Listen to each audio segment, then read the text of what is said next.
pastor there, so my role is to kind of oversee or the great organism that is the Three Canyons Church. So tell me a little bit more about the online church. What's that look like and how does that work? Yeah, we don't believe that worshiping online is a substitute for doing so in person, but it is absolutely a supplement. So it is something, if you're sick, you're not able to be there, it's a great opportunity. But we also know the vast majority of people will experience your church online before they ever walk in the doors. So it gives them an opportunity to at least see. I think it was 5-6 years ago, the statistic was something like 80% of people, before they ever walk in your doors, will have looked you up online. So we want to provide that experience there so they know what they're getting, so when they walk in the doors, it alleviates some of the discomfort. But that's the primary reason we do the online campus. So when you first said yes to your ministry, was this what you thought you'd be doing? Nope. I quite honestly, I was expecting a life in misery. This is the last thing I wanted to do in my life, was ministry. And so when God put the call in my life, now understand, I had a certain framework of what ministry was. And what I had experienced in my life, what a pastor was in the small country church I grew up in. It's a noble ministry. I'm not downplaying that ministry at all, but it is not what I wanted to do at all. So it was really hard for me, but when God calls, and you do it. But God has kind of showed me along the way that the ministry looks very different contexts. So he began to kind of grow me and show me that ministry doesn't have to look like the preconceptions that many of us have about what ministry is. So I want to make sure I'm understanding you well. So you said yes to a ministry you didn't think you wanted to do. Absolutely.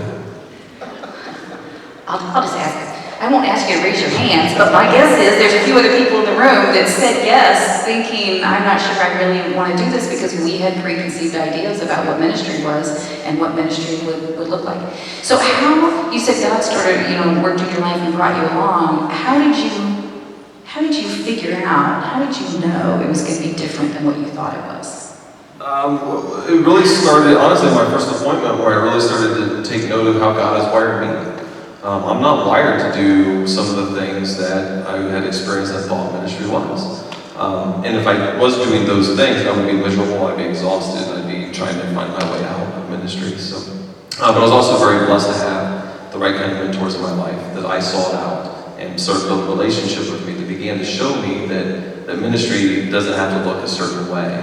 It can look many different ways, and I had the opportunity to be in context that allowed me to do that. So transitioning from the local church to a church plant allowed me to truly experience a different kind of ministry that is not like the normal context that I had experienced in my life growing up. Can you talk a little bit about that church plant experience? If you want my nervous twitch to come back, I will. It was a great ministry. And we went into that. My wife and I both felt like we were called to do church planting. We had two goals. The first goal was to change the world by making disciples, and we did that. There are people to this day who are active in their churches and worshiping and have a totally new life because of Jesus. The other one was to create a vibrant, self-sustaining, United Methodist church, and we did not. We failed at that. So we really had, it was coming out of the church plant for us was a lot of self-searching and asking ourselves, like, who are we? Because we really thought this was it. We're going to be church planters. This is our thing. And it didn't work. And I said, I'm not a church planter. That's the one thing I'm not a church planter. But God did show me in that some of my wirings and some of my giftedness that has set me up for the ministry that I'm currently in now. That if it wasn't for the church plant, I would have never figured that out. At least not that speed. I think it's kind of interesting. Similar to how you expressed that your understanding of what we do in ministry when you started is not the understanding you have now. I can't help but wonder if your understanding of church plant continues to be limited by other assumptions, because you named multiple churches, multiple sites, and an online church that didn't exist before you were there, and that sounds like church planting to me.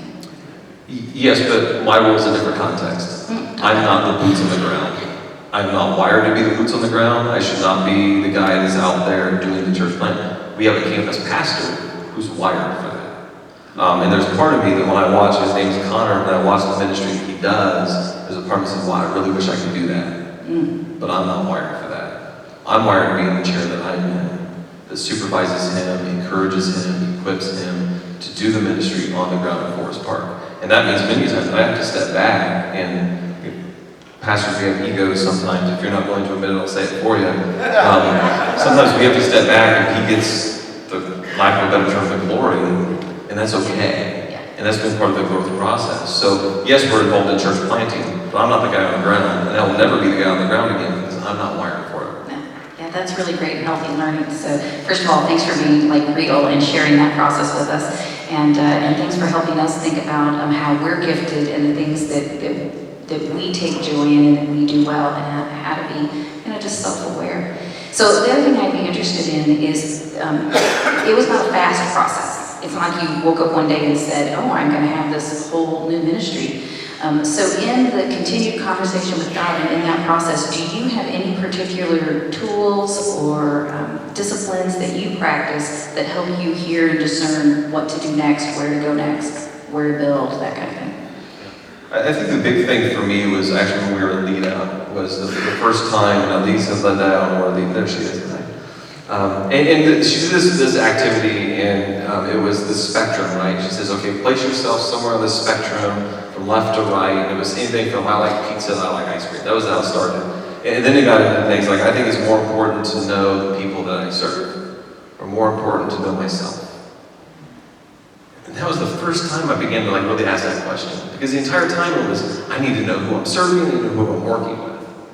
But it was in Lead Up that I began to discover, I gotta know me. Until I know me and how I'm wired, I'm not gonna know what I'm called to. So I began to really search, who am I? And I began to understand my wirings, my giftedness, what God has called me to do. And I said, that's the type of ministry I have to do. I can't be doing the ministry that you're wired for, because God made you for a reason. He made me for a reason. And if I try to live into something else, I'm not glorifying God in doing that. So for me, it was a lot of self-reflection. And it's not always easy, because if you've ever done an assessment or self-reflected, it's not always good stuff. It's largely bad stuff. And it's also having those relationships with people that will say, hey, here's what I see. Here's your growth area. Here's your weakness, what you need to grow in. And I think building those relationships, those accountable relationships in our lives, and being willing to dig into the depths of who we are, to me, that was a night and day difference. That's super helpful. I hope that people are hearing several different sort of tools and things that you use to discern. And the last thing that you talked about, building relationships, we have a lot of clergy here who serve in isolation. We have a lot of clergy who are lonely. We have a lot of clergy who feel the responsibility of their ministry very heavily, but don't find it easy to find partners to share with. So as you build people that you could be accountable with, and you build those relationships and you worked in that area, how did you do that, being an itinerant United Methodist pastor?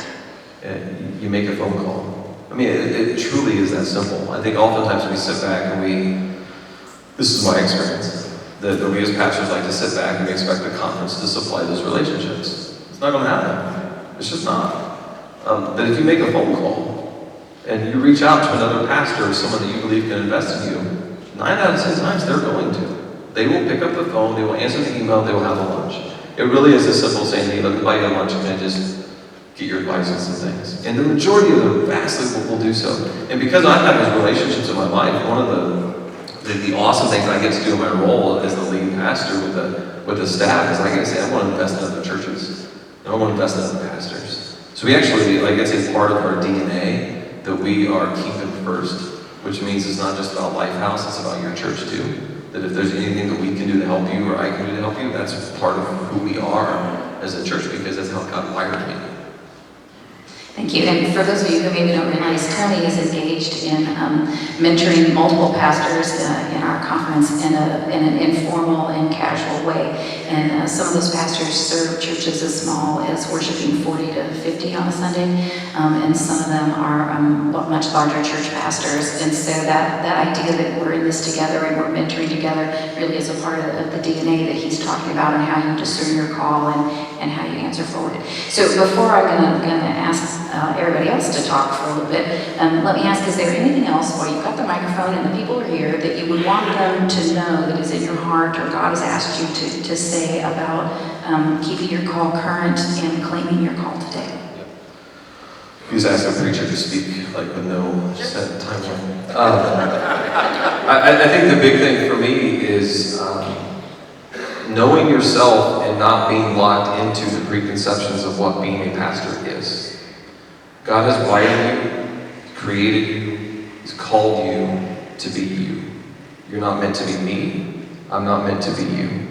You're wired this way for a reason. One of the things I do not do in my ministry is pastoral care. My job as the lead pastor is to make sure you receive the best care possible. That is not from me. We have a staff person who is dedicated to that. He is phenomenal at it. We even had a funny story as I just take extra time. This sweet old lady, been a part of the church for so many years, and very stuck for a long time in what the role of a pastor was. And she had the surgery, it was moved to a different time. Pastor Seth was going to go pray with her. She calls the office, tries to get hold of Pastor Seth, he's in a Bible study. So they asked me to come talk to her, and I'm having a conversation with her. I say, hey, how you doing? She says, I'm fine, I'm trying to get a hold of Pastor Seth. No, I know he's in a Bible study right now. I'd be happy to pray with you. Or I really want to talk to Pastor Seth. No, I understand. I will, as soon as he gets out of that Bible study, I will tell him, and he'll come pray with you. Can I pray with you now? And her answer was, I guess. So to a certain extent, it's a shot to your ego, but the other time that is who we are.